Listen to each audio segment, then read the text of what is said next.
bersangka baik, setiap mereka ingin mengembalikan semula kerajaan Islam dan pelaksanaan syarat dalam kenegaraan. Timbul PAS, timbul APIN, timbul JIM, timbul ISMA, Karisma, beri sekarang. Ikram. Lepas ni akan timbul, saya tak tahu lagi macam-macam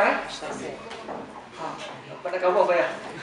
Timbul macam-macam puak-puak yang mana kita letak satu keyakinan, satu husnuzan kita ke semua mereka mempunyai cita-cita yang murni dalam pelaksanaan Islam. Oleh kerana fenomena ini taklah berlaku. Jadi oleh kerana itu para ulama banyak bincang. Dibuat satu kesepakatan, dibuat satu konklusi yang mudah. Benda ni ataupun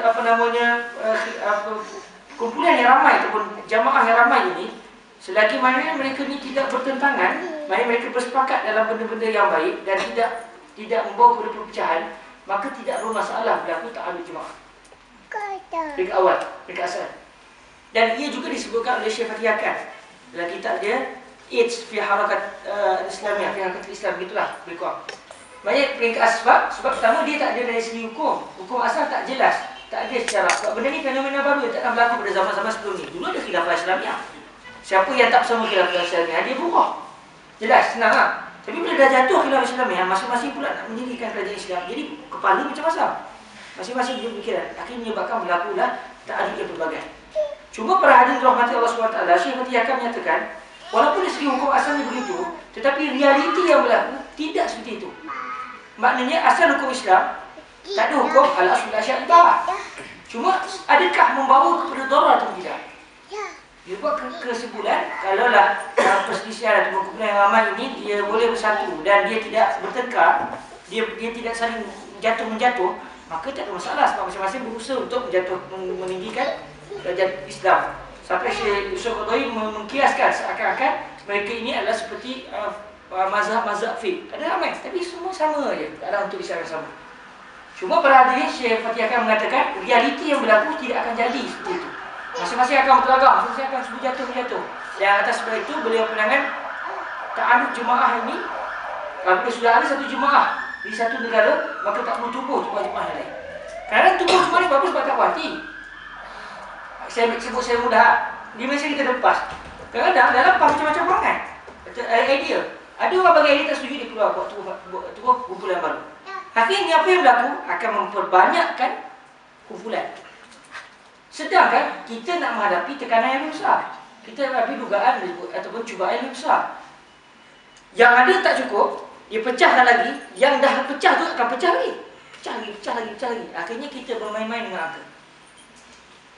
JIM, lepas tu tubuh ISMA. Lepas ISMA, apa lagi lepas tu? Tubuh Ikram sebab nampak nak gabungkan semua sekali. Lepas juga diajak untuk join sekali dengan Ikram sebagai contoh. Dan akhirnya akan berlaku pecah-pecah ini. Walaupun niat masing-masing mungkin niat yang baik nak dirikan khilafah. Tapi oleh kerana masing-masing ada idea, dan sebab itulah diletakkan kena ada dalam sebuah harakah selama ini ke awal. Dan sebagai contoh, kalaulah di mana-mana tempat sudah ada sebuah gerakan, kita tumbuhkan yang kedua, sedangkan yang pertama tak ada masalah pun, maka kita telah berusaha untuk memecahkan kesatuan Islam. Walaupun ini agak sensitif dalam isu zaman hari ini, tapi oleh kerana benda itu antara barah dan Syekh Fatih Akan yang ibaratnya umpama AIDS bagi sebuah gerakan Islam. Perpecahan ini umpama AIDS. Bila ada gerakan Islam pertama, maka jangan tumbuh yang kedua. Melainkan yang pertama itu jadi rosak. Selesai, kita rasa kita tak perlulah kita tak perlulah tubuh negara Islam dan pun tak perlulah kita berjuang untuk Islam pada dengan apa yang ada, maka kena jatuhkan itu tubuh yang kedua. Tapi kalau yang tu pertama okey, cuma adalah pimpinan dia mungkin gini, sembahyang mungkin tak sangat ke atau orang yang lebih kurang, tapi gerakan tu sendiri murni, perjalanan dia jelas, maka jangan kerana masalah individu sebuah gerakan Islam kita tak setuju, kita tubuh yang kedua. Alal mar'i as-sam wa ta'ah ma ahbakan. Ke atas orang tu untuk dengar dan taat terhadap benda yang dia suka, benda yang dia tidak suka. Okey, saya harap jelas. Maaf kalau ada sahabat-sahabat daripada ISMA ataupun daripada Ikram di sini, saya minta maaf. Tapi itu penjelasan saya lah. Dalam isu ini, kita tidak perlu melihat kepada nama tu. Apa yang kita nak bawa? Islam ke bukan? Kalau tulis Islam, okey, sekarang yang telah ada yang peringkat awal. Contohnya Malaysia kita ada lepas, orang sejuta pulang lah.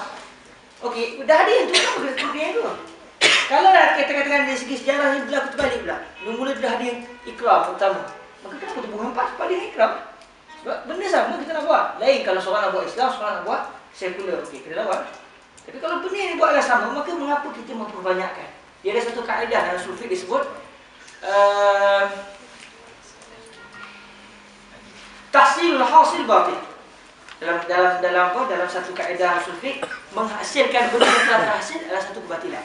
Benda dah ada, dah okey, pergi tubuh benda yang kedua sama dengan benda yang pertama, sedangkan tak ada tujuan, tak ada sebab yang mendesak. Maka menubuhkan yang kedua adalah menghasilkan benda yang telah terhasil. Dan kita usul fiqh dia sebut awan telah mati, telah dimandikan. Datang golongan kedua, maaf, saya tak mandikan dia lagi. Memang kamu tak mandikan dia, tapi jenazah ni telah dimandikan. Maafkan saya nak mandikan juga. Mandi pula jenazah yang kedua. Jenazah yang pertama dimandikan kali kedua. Datang guru yang lain, oh maaf, saya tak setuju dengan pertama yang kedua, saya nak mandikan. Yang kali mayat tu mandi je lah kerja dia. Tahsil hasil batil. Tahsil hasil